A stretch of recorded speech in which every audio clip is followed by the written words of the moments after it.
नमस्कार, स्वागत आहे तुमच्या मराठी नोटीस बोर्ड या यूट्यूब चॅनलवर. तर मित्रांनो, सर्वजण वाट बघत होते की WRDचा रिझल्ट कधी लागणार आहे. तर फायनली आता WRDचा रिझल्ट लागलेला आहे. तुमची जी DVची लिस्ट आहे ती आलेली आहे मित्रांनो.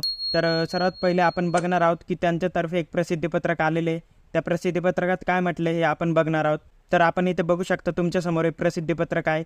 हे तुम्हाला डिस्क्रिप्शनमध्ये दिलेलं आहे, तिथे जाऊन तुम्ही ते बघून घ्यायचे. तर इथे सर्वात पहिले दुसरा पॉईंट बघा मित्रांनो, तुमची जी मार्क वाईज मेरिट लिस्ट आहे ती 3/3/2024 रोजी प्रसिद्ध करण्यात आली होती. त्यानंतर मित्रांनो तुमची जी DVची लिस्ट आहे ती लागणार होती.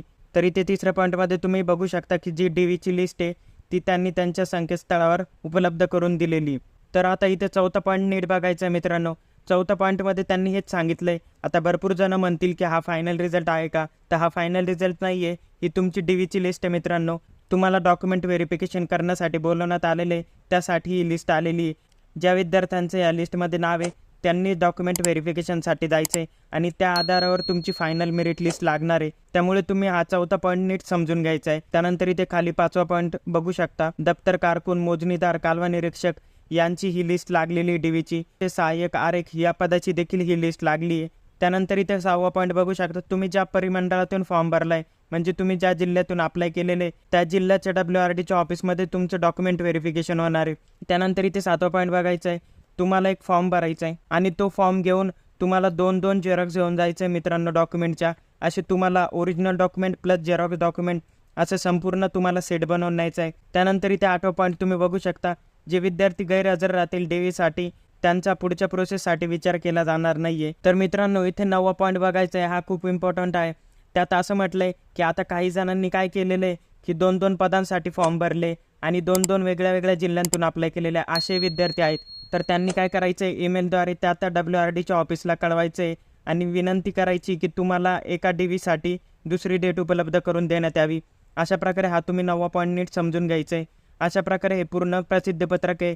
निकाल बघण्याच्या आधी मित्रांनो हे प्रसिद्धीपत्रक पूर्ण वाचून घ्या, त्यानंतर निकाल बघा. तर आता आपण स्टेप बाय स्टेप एक एक निकाल बघणार आहोत. आपल्या हाती जेवढे निकाल लागलेले तेवढेच आपण बघणार आहोत. उरलेले जे निकाल आहे ते तुम्ही ऑफिशियल वेबसाईटवर जाऊन बघून घ्यायचं आहे. ऑफिशियल वेबसाईट तुम्हाला डिस्क्रिप्शनमध्ये दिलेली आहे, त्यावर जाऊन तुम्ही क्लिक करायचं आहे आणि तुम्ही तुमचा निकाल बघून घ्यायचा मित्रांनो. तर सर्वात पहिले म्हणजे आपल्याकडे निकाल आलेला आहे तो म्हणजे कोल्हापूर झोनचा, सातारा डिस्ट्रिक्टचा. तर इथे आपण बघू शकता संपूर्ण निकाल आपल्यासमोर आहे. इथे तुम्हाला ॲप्लिकेशन नंबर दिलेला आहे, त्यानंतर इथे रोल नंबर दिसतोय, इथे तुम्हाला तुमचं नाव दिसेल आणि इथे तुमचे जे मार्क्स आहे ते तुम्हाला दिसेल. तर आता ही DVची लिस्ट आहे मित्रांनो, फायनल मेरिट लिस्ट नाही आहे. परत एकदा सांगतोय, ही फक्त DVची लिस्ट आहे. एवढ्या विद्यार्थ्यांचं डॉक्युमेंट व्हेरिफिकेशन होणार आहे आणि त्यानंतर फायनल मेरिट लिस्ट लागणार आहे. तर आता पुढचा निकाल आहे छत्रपती संभाजीनगरचा सिव्हिल इंजिनियर असिस्टंट या पदाचा आहे. तर इथे सेम इन्फॉर्मेशन दिलेली मित्रांनो, तसंच तुम्ही एकदा परत बघून घ्यायचे तुमचं नाव आहे का नाही. त्यानंतर पुढचा निकाल लागला आहे तो म्हणजे नागपूर जिल्ह्याचा सिव्हिल इंजिनिअरिंग असिस्टंट या पदाचा लागला आहे. सेम इन्फॉर्मेशन दिलेली. पुढचा निकाल लागला आहे छत्रपती संभाजीनगरचा, फक्त पद वेगळं आहे, दप्तर कारकून, मोजणीदार, कॅनल इन्स्पेक्टर या पदाचा निकाल लागलेला आहे. त्यानंतर पुढचा निकाल लागला आहे तो म्हणजे नागपूर विभागाचा, पद पण तेच आहे, दप्तर कारकून, मोजणीदार, कॅनल इन्स्पेक्टर. त्यानंतर पुढचा निकाल लागला आहे तो म्हणजे पुणे जिल्ह्याचा, पद कोणतं आहे, दप्तर कारकून, मोजणीदार, कॅनल इन्स्पेक्टर या पदाचा लागलेला आहे. त्यानंतर पुढचा निकाल लागला आहे तो म्हणजे अमरावती जिल्ह्याचा, पद कोणतं दिलेलं आहे, असिस्टंट स्टोअर कीपर. तर अशा प्रकारे हा संपूर्ण निकाल मित्रांनो तुम्ही बघून घ्यायचा. परत एकदा सांगतो, ही DVची लिस्ट आहे, फायनल मेरिट लिस्ट नाही आहे. अशा प्रकारे हा संपूर्ण रिझल्ट तुम्ही बघून घ्यायचा. तर आता निकाल बघताना भरपूर जण असं म्हणतील की मला जास्त मार्क्स आहेत तरी माझं लिस्टमध्ये नाव नाही आहे. तर तुम्हाला एक सांगायचं झालं तर गव्हर्नमेंट जॉबमध्ये आरक्षण लागू असतं.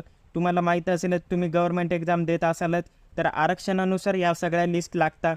त्यामुळे काही जणांना जास्त मार्क्स असून देखील त्यांचं नाव येत नाही. तर अशा प्रकारे हा संपूर्ण रिझल्ट बघून घ्यायचा आहे.